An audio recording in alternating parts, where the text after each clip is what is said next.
back, guys, again. Not with as cool of a bike as the Bobber, but certainly a very important bike nonetheless. This is the 2015 Suzuki TU250x. That was pretty much my first bike. My dad is the one who bought it, and then he pretty much let me use it a whole bunch, especially when I finally bought my Bobber. I was riding this every day, pretty much a couple months leading up to it, just to get the practice of riding again. I really like this bike, and I still obviously ride it because it's so much fun. It's great looking. It's very retro despite being, an underpowered 250. As for the cost, at the time it was $4,300. Now they're up to $4,700. Obviously, 249 cc's. It's air cooled, one cylinder there, so nothing too crazy.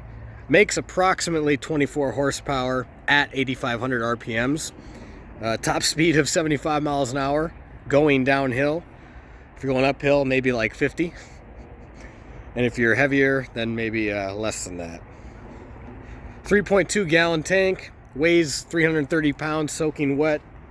Ride height of 30 inches, so it's actually 4 or 5 inches taller than my Bobber. So getting on this thing again was weird. I actually was at the full length of my legs almost, my legs were straight as opposed to as if I was doing a squat like it is normally on my Bobber. This is an excellent beginner bike, and that's pretty much why most MSF courses use, if not exactly this bike, they'll use like a Honda Rebel 300 or possibly a Yamaha V-Star 250. I was on a V-Star when I did mine, the MSF course, but this was the bike my dad settled on when we were taking a look at him after we both passed the MSF course. He liked this one just because it was retro looking, so it looked older even though it was brand new to us at the time. I'd say it does sound like a lawnmower, which I'm not a huge fan of, but obviously it's a stock exhaust 250, so it doesn't really matter. It's more about the fun of riding and getting used to riding, which this bike is excellent for. This is probably the best beginner bike I think out there. Again, it's interchangeable with the Rebel or the V-Star, but it honestly feels like you're riding a bicycle when you're on this thing, which is kind of what you want. A bicycle with more power than a bicycle. You'll be going faster than 15, 20, 25 miles an hour when you're on your bicycle versus this, you can get up to 75.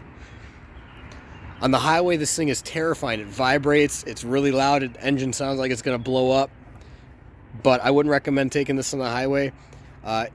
Around town and everything like that, this thing's awesome for going to meet someone for lunch or something like that. It's perfect for that. It's cute, it's little, you could throw someone on the back if you really had to. The ride's a little compromised then, but it's not too terrible. And riding this thing here today, it felt nimble. Getting on this from my Bobber, the main things that stuck out to me is this felt really nimble. Not that my Bobber's not nimble, because I can definitely maneuver that thing how I want it to. But this just felt like I said, I was on a bicycle. I felt like I could bob up and down with it and affect the suspension that much. I felt like I was ready to go over some hills, or even if not just hills, like some dirt paths. Feels kind of like a dirt bike in that way too. But yeah, an excellent beginner bike. And at the end here, I'll show you some bonus footage of me riding. And then also maybe I'll give you a bonus clip of some idiot driver that I caught today when I was riding on the GoPro. Terrible traffic where we are. I don't know why.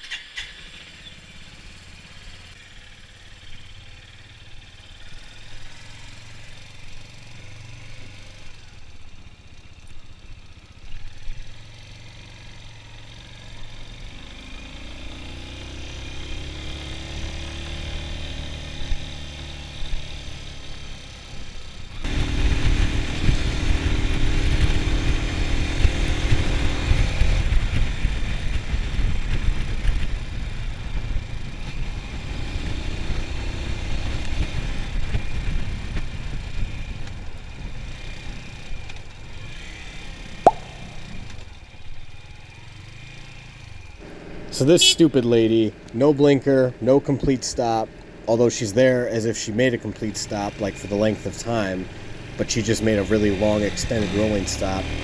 So I knowing exactly where she's probably going to be going, just like the rest of the traffic, speed up over the next 2 blocks to beat her at the next intersection and get ahead of her, only to end up behind another idiot later on, as you'll see.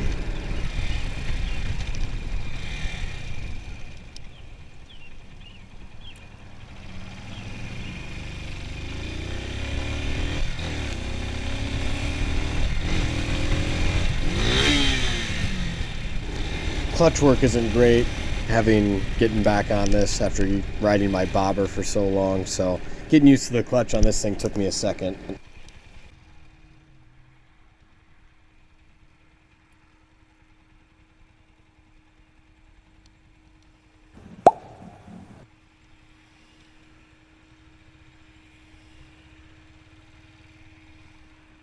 So this person's stupid for a couple different reasons. They only put their blinker on after they've already moved their vehicle where they wanted to into the left turn lane, so we already knew they were turning.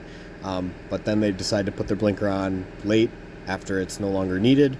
And then they're turning into 2 lanes and they can't decide which of the 2 lanes to be in, so they say, hey, why not be in both of them and take up 2 lanes for a couple hundred feet there.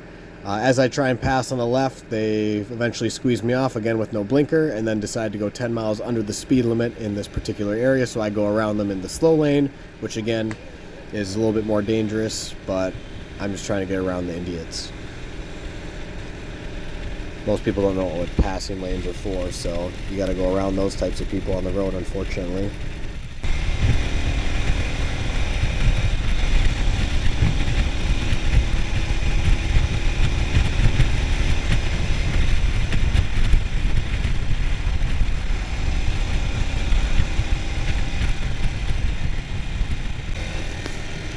Pulling into work here. There's my buddy Steve on his 21 FTR. Another bike I gotta add to the review list. Just a matter of getting him to let me ride on it eventually here.